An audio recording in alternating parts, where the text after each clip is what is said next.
súp tàu. Món giò thịt heo quần lăng luôn. Con nó lọt à? Ai chứ nó? Ai buộc hai đứa món ăn đó. Tay buộc khướng lông thanh. Hai chị tao. À chỉ không nó à? Cái này hai chị tao. Tôi sẽ cũng thay rồi cho nó giờ. Có hai lần nhá là sơ là bao nhiêu? Bây giờ. Chị ba. Có giờ thay mới được thay. Không có cái gì trùng điểm này mà. Món thịt heo quần lăng lúc mà các vị giám khảo nếm thử. Chấm mắm gừng. Cái này phải không? Chấm này. Chấm coi. Chấm coi. Ừ. Vậy bà cái mình. Chống lọt thôi.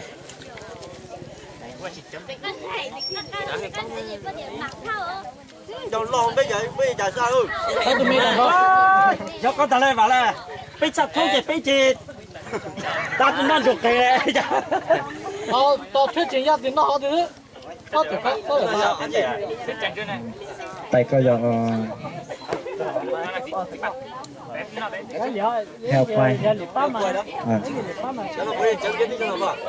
Chân ít quả. Chân có. Sẽ để sai bên nó sẽ cá câu. Giờ nó. Cho gì? Bên nói thì cái rồi thì cái chở. Nó mình sẽ thăm nó to gì. Heo này là món vịt xào xả ớt.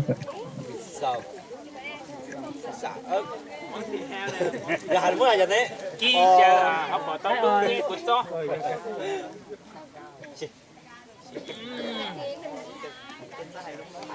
Ê là làm mọi. Sao nói cho cậu Món tiếp theo là món vịt quay xá suối ạ. Nhưng món này hơi đen. với tự đu.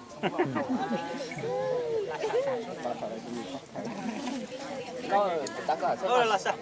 Sao? Đây cô. Món tiếp theo là món canh chua măng ạ. Thì mà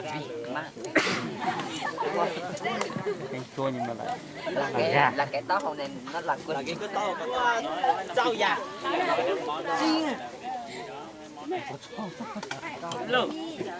Ok rồi. Chịp có hài. Có gì món đó. Món đó dầm. Thì sơ sơ Cái này thay vừa là. thì chịp có hài ra. Thế cho về nó phải giờ. Nó dập về đây giờ. Tao hầu cả tư đó. Coi chỉ một bát sạch. Đấy đùa lên chú. Cái rán rồi, lại rán này hay luôn món gì cái yến. Có rau gì giờ canh ăn gì nữa. Thịt với rau nữa. Còn có những cái gì hay chi. Có phải tốt cho nhiều vậy không anh?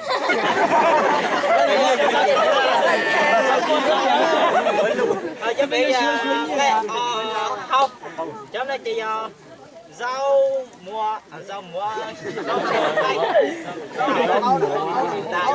hai này xa là Thử. Này thuyết trình chỉ cho mà thuyết trình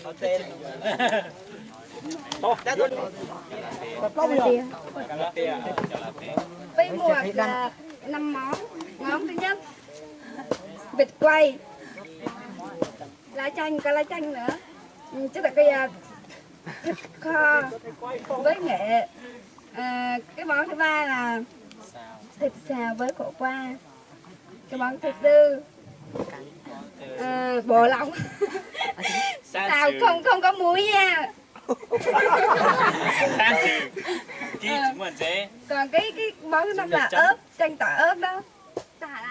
Món canh nữa. Còn món canh nữa, canh bí với lại hầm xương. Xin mời thưởng thức. Mời ban giám khảo. Thưởng thức. Phải chấm nha, cái đó phải chấm. Cái đó là phải chấm nha. Cái đó là không bỏ. cái đó là cái nầu. Cái đó là cái nào á? San chừa phải chấm. một lần phải chấm trong kia. Không chấm mà tí là trừ điểm là không có mũi. Cái này mỏng mới rồi đó. Bốn món. 5 món à? 5 món. Mất táo là gì tính đấy? Táo là trắng miệng. Táo là trắng miệng mà đâu có tính điểm đâu. Món này ngon ngoài cuộc. Món thứ nhất là vịt nước mà có nước chấm đi kèm đó là nước chao và nước mắm tùy khẩu vị của từng người mà chấm đó là một nước kia. Món này là món đi kèm với thịt này ăn kèm để cho cái cảm giác ngon. Món thứ hai đó là thịt nướng. Gia vị thì có nước súp ướp nước. Thứ ba đó là món gỏi gà. Cái này đúng của nó là gà hay là gì đấy? Gà Gà xé. cái kia không phải gia giò. vị thì cũng là rau rồi cà rốt rồi Cái kia là giò cái gì đó. giò Hay rồi tận dụng cái nước Chứ là ta cái rúa. gà thì Thế món cháo này tao xét chấm điểm. cháo gà cháo lòng. Thử đi. Thử lên giám khảo. Bây giờ xin mời các giám khảo Không cái thì vẫn ai cái. Thử đi giám khảo. Một cái sốt. Đu nữa. Cho kịp chơi điểm hai kia sau. Trắng miệng mà bây giờ tính ở giò món chính. Chấm miệng. Con chơi chó có tật con cho sao cho hôn đây cái gì. Ê, thích chơi cho Ăn món không? Nó sẽ là cũng sao. Nó sẽ là cũng sao có ý không? Tại cái nó sẽ là ý. Có cái kèm món ý cơ đấy nó sẽ là sao tao một cái này là cứ cho về chơi điểm hay cái đấy giấy. Cái này cũng cho về chơi điểm tại cái đấy giấy. Có. Ăn món mà. 2 4 6 8. Sao không tính? Đến đã trong đàn không? Chỉ cần có thịt là tính hết. Món trắng miệng không tính. Món tráng miệng thì ăn cho nó no thôi. Ăn cho bổ nó đủ. Biết sao mất trời lớn nó. Mà cậu tí con cho lo tiền tí mình có răng cài. Canh nữa nè, có canh nữa. Canh. Tính hết rồi.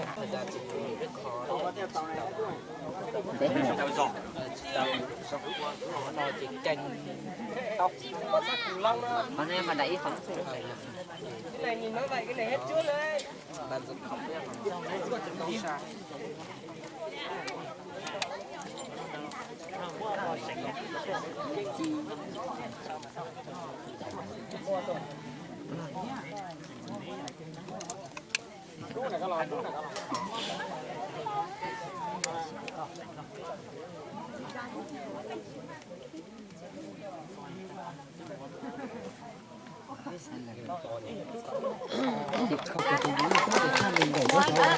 nói là chỗ đường cái cái sao Việt Nam cái là mất chi dạ cái nhận nó chơi cho ý dạ cái sĩ là đi trời đi nhiều đồ tiền cái là cho giờ chơi không ai chơi có sót nó sao kia có nó giờ ngờ trong cái đi trong sông cái nó giờ cái cho bệnh nó giờ cái cái mua cái ở cái mua thành cho nó lúc đó vậy mất tiền nó Chỉ bỏ cái no là cho tông nhúng thì nó to kia hết luôn. Tông nhúng đi. Là do mất kia đã đảm mà chứ dòng hết rồi. Bây sao bây giờ món à? Tao rõ à? đó sao nó tiếp nó cũng qua đó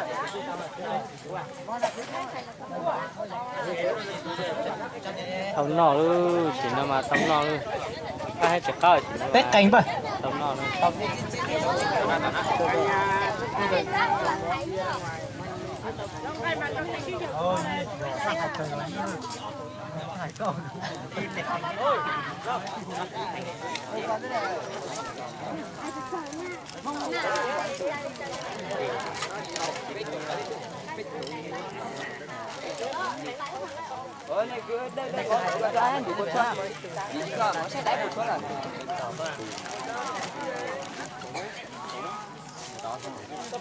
Bổ tụi gầy từ xưa nè.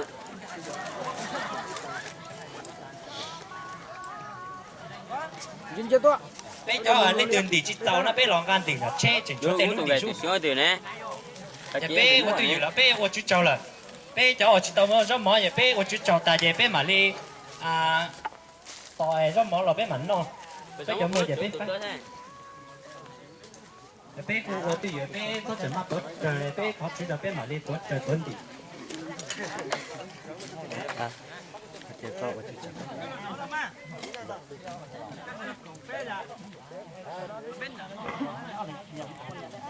mấy người nhiều xưa á thu là tao